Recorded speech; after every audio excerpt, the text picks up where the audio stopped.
Hey guys, कैसे आप लोग। मेरा नाम है सी किशन कुमार और आज मैं आपके सामने आया हूं क्योंकि जब से एडमिट कार्ड आई है तब से जो बच्चों के डाउट्स आते थे वो डाउट्स थोड़े कम हो गए एंड जो मेजॉरिटी डाउट आती है कि सर अब पढ़ने में मन नहीं लग रहा है, डर लग रहा है, पता नहीं एग्जाम कैसे होगा।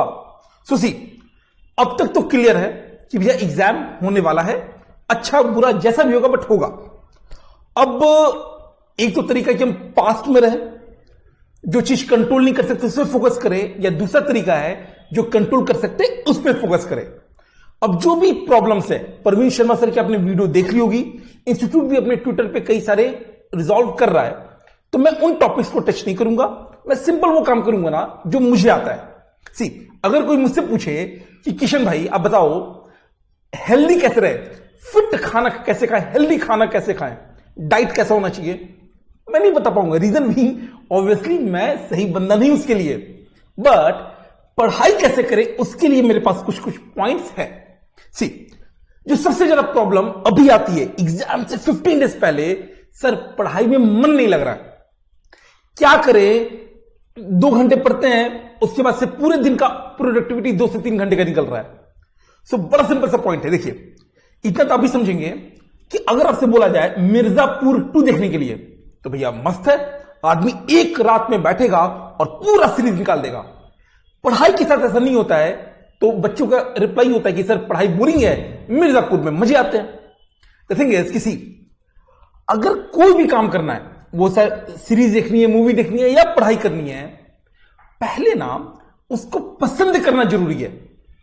अब पसंद कैसे करेंगे, अब कोई इलाज तो है नहीं, तो एक सिंपल तरीका मैं क्या अपनाता हूं। आप सबसे पहला अंडरस्टैंड द इंपॉर्टेंस जो आप कर रहे हैं। जैसे अभी पढ़ाई का अगर टाइम है, अंडरस्टैंड इट्स इंपॉर्टेंस।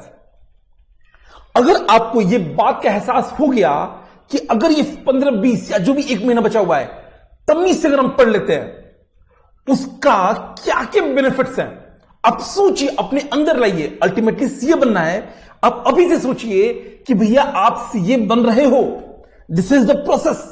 और सीए बनने के बाद क्या क्या मिलेगा, सोसाइटी में इज्जत, पेरेंट्स के मुंह पे proud, better standard of living, पैसा वैसा सब ठीक ठाक रहता है। द थिंग इज कि सबसे पहले आप इंपॉर्टेंस समझिए। अगर आपको यह लगेगा ना, कॉस्ट बेनिफिट एनालिसिस, आप सबने पढ़ा होगा कॉस्टिंग में, यही कॉस्ट बेनिफिट एनालिसिस है कि ये जो समय बचा हुआ है 15 डेज प्रिपरेशन के एंड देन जो भी एग्जाम डेज है, इसमें क्या ज्यादा इंपॉर्टेंट है, पढ़ाई या बकवास। एंड बकवास बहुत टाइप का होता है। बकवास इंक्लूड्स ताश खेलना, हॉस्टल्स में बहुत होता है। बकवास मतलब 2-2 घंटे डिस्कशन करना, एक दूसरे की चुगली करना, पता नहीं क्या क्या करना। सो सबसे पहला पॉइंट है कि भैया अंडरस्टैंड द इंपॉर्टेंस। अगर आपको इंपॉर्टेंस समझ में आ गया पढ़ाई का, तो स्पेशली मैं ये थोड़ी कर रहा हूं कि पूरे साल का, अब तो बहुत समय कम बचा हुआ है, अगर ये भी समझ में आ गया ना, तो आपका पहला स्टेप क्लियर है।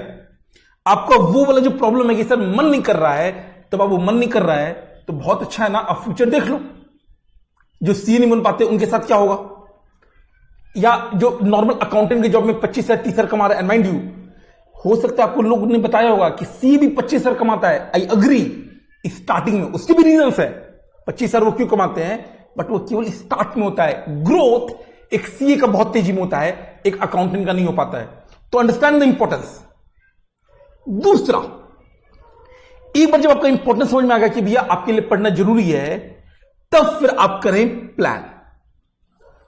अब देखिए, आई अंडरस्टैंड एक सबसे कॉमन क्वेरी है कि सर मैं जो भी याद करता हूं ना भूल जाता हूं। अब बाबू अगर आप भूल जाते हैं तो ये कोई कमी नहीं है, सब कोई भूलता है। देखिए, मैं जब पढ़ता था तो एक सर थे, बहुत ही नामी सर, मतलब भगवान लाल सर थे। उन्होंने एक मस्त बात बोली थी कि सीए एक ऐसा कोर्स है कि अगर आप बहुत इंटेलिजेंट हो, बहुत इंटेलिजेंट, एंड उतना मेहनत नहीं करते हो, मतलब 80% एफर्ट डालते हो, 90% एफर्ट डालते हो, बहुत इंटेलिजेंट हो, आप पास कर जाओगे। अगर आपको लग रहा है कि आपको चीजें उतनी जल्दी याद नहीं होती है जितनी आपके फ्रेंड को होती हैं, कोई बात नहीं, इसमें हार्डवर्क थोड़ा बढ़ा दीजिए, आप पास हो जाएंगे। एंड अगर दोनों अच्छा है तो भी रैंक आ जाएगा। It's as simple as that. तो ये जो है ना कि बाबू सर मुझे चीजें याद नहीं होती है, मैं भूल जाता हूं, भूलता सबको ही है, भूलता मैं भी भूलता हूं। आप सोचिए ना, एक टीचर एक सब्जेक्ट 2 सब्जेक्ट 3 सब्जेक्ट पढ़ाता है, वो भी भूलता है। अगर आप मुझसे अभी प्रेजेंट होकर बोलो कि सर आप सब कुछ बोल दीजिए, पूरा कंप्लीट लॉ बोल दीजिए, पूरा EIS बोल दीजिए, मैं नहीं बोल पाऊंगा, पूरा नहीं बोल पाऊंगा अभी। रीजन भी थोड़ा बहुत लॉस सबके साथ होता है, आपके साथ भी हो रहा है। द ओनली थिंग इज उसको ना रिवाइज करना होता है। रिवीजन कैसे करेंगे वो सुनिए। अभी से 15 डेज है, अगर आप आज को काउंट करते हो तो, वरना 14 डेज है। मैंने क्या किया है, 1 2 3 4 7 डेज का बना है और एक मस्त पॉइंट लिखा 3x। ये 3x क्यों है सुनिए। देखिए, मैं हमेशा बोलता हूं कि अगर आपको कोई चीज चाहिए एंड पूरी शिद्दत से चाहिए तो बाबू 24 घंटे में कम से कम 50% उसके लिए देंगे, यानी 12 घंटे। इसको आप इंक्रीज कर लें, वेरी गुड। डिक्रीज करने का अब लॉजिक नहीं बनता है क्योंकि एग्जाम बहुत पास है। एंड मैंने फिर बोला, अगर आपको इंपॉर्टेंस समझ में आ गया है देन 50% टाइम आपको भी देना है। बाकी 12 घंटे में 7 आवर्स सो जाओ, 8 आवर्स 7 आवर्स स्टैंडर्ड है। बाकी 5 घंटे में आप आधे घंटे गपिया सकते हो, खाना पीना और भी सारे काम कर सकते हो। द थिंग इज 12 घंटे का इफेक्टिव आवर्स भी बहुत है। उस 12 घंटे को कैसे यूज करना है वो सुनिए। मैं नॉर्मली बोलता था पहले कि भैया 2 आवर का 6 स्लॉट बनाइए। इसको हम थोड़ा सा चेंज करेंगे अंतिम दिनों के लिए। अब 2 घंटे का नाम केवल 5 स्लॉट बनाइए, इफेक्टिव। एंड माइंड यू, लिखकर, सोच कर नहीं, लिखकर। अब आपको दिख रहा होगा यहां पे बूस्टर आवर दिया हुआ है, एक शुरू में एक एंड में। ये क्या है, लेट मी एक्सप्लेन। आपने जब भी एग्जाम दिया होगा 12th का या CPT का या फाउंडेशन का, आपने ये नोटिस किया होगा कि आप उस 3 घंटे में 30 पेजेस के राउंड पे आप लिख सकते हो। बट आप कभी भी नॉर्मल टाइम पे आप 1 घंटे में लिखने की कोशिश कीजिएगा, आपका 15 पेज मुश्किल से होगा। द थिंग इज कि ड्यूरिंग एग्जाम ना आपके जो सेंसेस हैं वो अपने ऑप्टिमम लेवल पे काम करते हैं। आपका जो अलर्टनेस है, एक एड्रेनल रश होता है, मतलब आपका पूरा बॉडी ना अपने सुप्रीम पे काम करता है। वैसा आपको मेंटेन करना है। कैसे करेंगे, आप डेली एक जो भी टाइम आपको सूट करे, अगर आप सवेरे उठते हो सवेरे वाला, रात में पढ़ते हो रात वाला, कोई भी 1 घंटा, एंड आपको वो लिखना है कि 1 घंटा ये, सपोज मेरा 8 to 9 AM है, सपोज इसको मैं बूस्टर आवर बोलता हूं। मतलब एग्जैक्टली जैसा एग्जाम में होता है मैं वैसे प्रिटेंड करूंगा। कोई सोशल मीडिया नहीं, कोई मोबाइल फोन है ही नहीं, जैसे एग्जाम हॉल में भी नहीं होता मोबाइल फोन, यहां पर भी नहीं है। प्रॉपर कैलकुलेटर, घड़ी, पानी और बैठ कर पढ़ना है। एंड फोकस क्या करना है कि आप सिंपल एग्जाम की तरह कर रहे हो, कोई डिस्टर्बेंस नहीं। एंड इस 1 घंटे में माइंड यू इंपॉर्टेंट है, पिछले दिन आपने जितना पढ़ा वो पूरा रिवाइज कर लेना मात्र 1 घंटे में। फिर करंट डे का 10 घंटा आप पढ़ेंगे। रात में सोने के पहले जो भी आप सोने जाते हो उसके पहले प्लान करोगे 1 घंटा ऐसा होगा जहां पे ये 10 घंटा आपको रिवाइज करना है। अगेन माइंड यू, 10 घंटे का पढ़ाई क्या 1 घंटे में रिवाइज हो सकता है? मैं बोल रहा हूं यस हो सकता है, ऐसा होता है, मैंने भी किया है, बहुत लोग करते हैं। और कभी ना ये मत सोचिएगा कि आपसे हो नहीं पाएगा। द मोमेंट आपने ये बोला ना कि सर हो नहीं पाएगा, मतलब आप अपनी लिमिटेशन खुद बना रहे हो। Nobody can limit what you want except your self.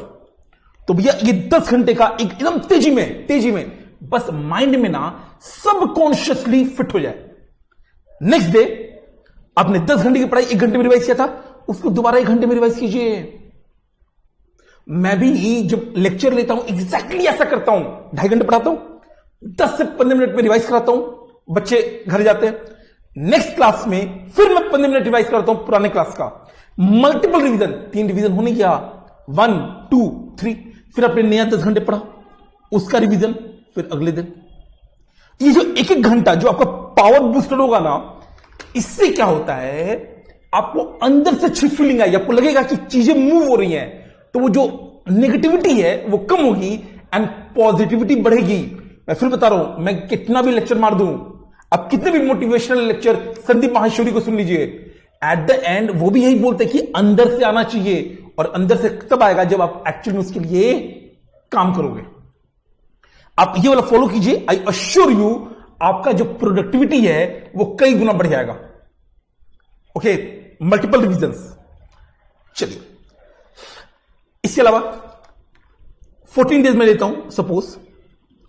अब इस 14 डेज में क्या करना है, ज्यादा कुछ नहीं है।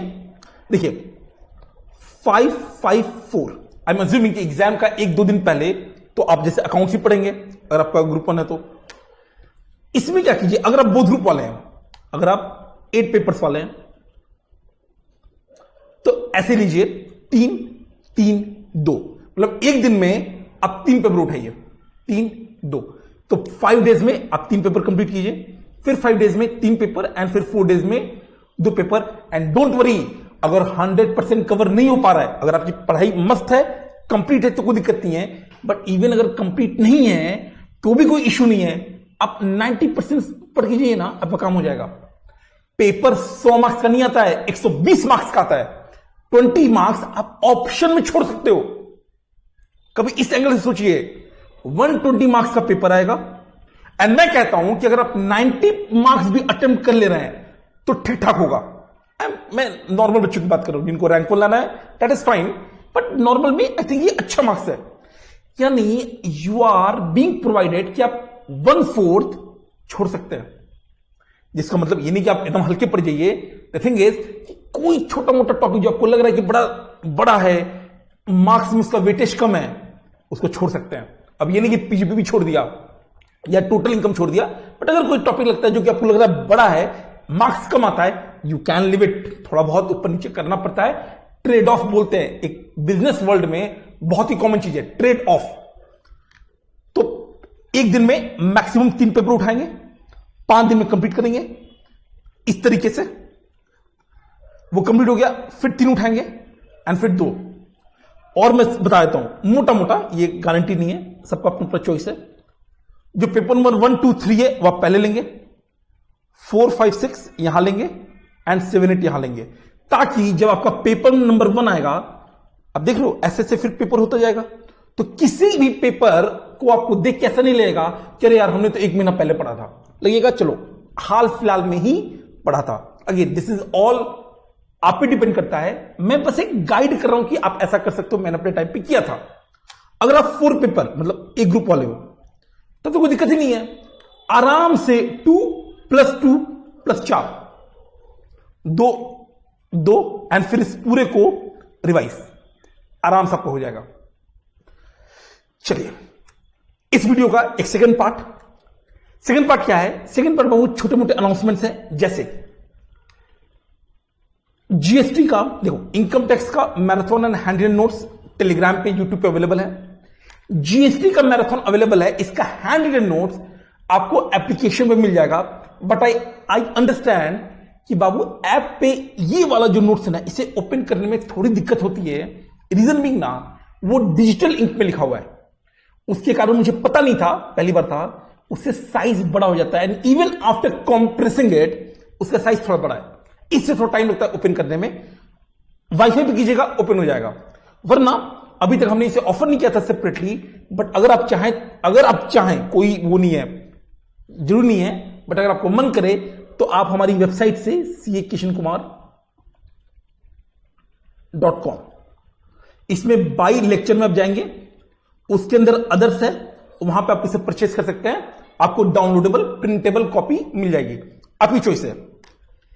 EIS का, अब सुनिए, EIS का नोट्स बाबू धीरे धीरे आ रहा है। चैप्टर नंबर 4 भी हमने डाल दिया पार्ट 1। रीजन बीइंग, मुझे ना किसी का हैंड रिटन नोट चाहिए होता है। बुक से तो मैं पढ़ा, मतलब बुक हम लोग ड्यूरिंग द लेक्चर हम लोग बुक रिव्यू करते हैं, जो कॉन्सेप्ट सारे वो सब मैं लिखवाता हूं।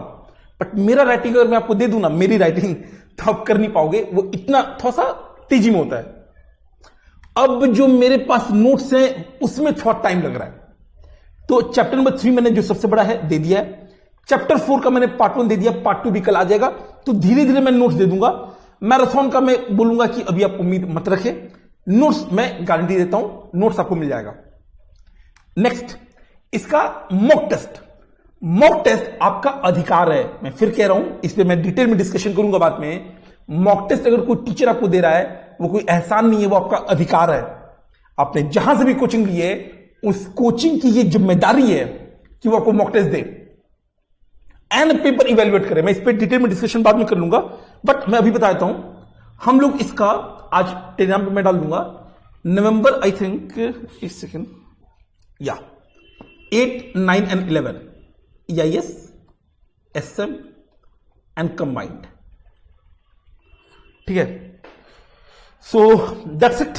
ये छोटी छोटी बातें थी, होप आपको ये बातें समझ में आई होगी। बाकी कोई भी प्रॉब्लम है उन सबको भी साइड रखिए, अभी से मत ये सोचिए कि जितने दिन रह गए, जो भी डिसीजन आप लेंगे, अगर वो डिसीजन आपको एग्जाम के लिए फेवर कर रहा है, सपोर्ट कर रहा है, take the decision, do it, वरना मत उस पर टाइम लगाइए। That's it. एक बार एग्जाम कंप्लीट हो जाएगा, सब चीज वैसा ही रहेगा। आपके दोस्त, यार, भाई, बंधु, टीचर्स, यूट्यूब, सब वैसे ही रहेंगे। केवल आपका फ्यूचर है, आपका रिजल्ट है जो ऊपर नीचे हो सकता है। इसलिए आप अपने पे रहिए, इधर उधर की बातें से दूर रहिए। मन करे शट डाउन कर दिए सब कुछ, 5 मिनट 10 मिनट मन करे आप सोशल मीडिया पे आइए, बस 5 से 10 मिनट, एंड वो भी नेगेटिविटी लेने के लिए नहीं, कुछ पॉजिटिव मिले तो लेंगे, वरना चुपचाप साइड होकर निकल जाएंगे। ठीक है, होप आपको ये बातें समझ में आई होगी। Take care, bye bye, and please इसको शेयर कीजिए ताकि सबको फायदा हो। All the best.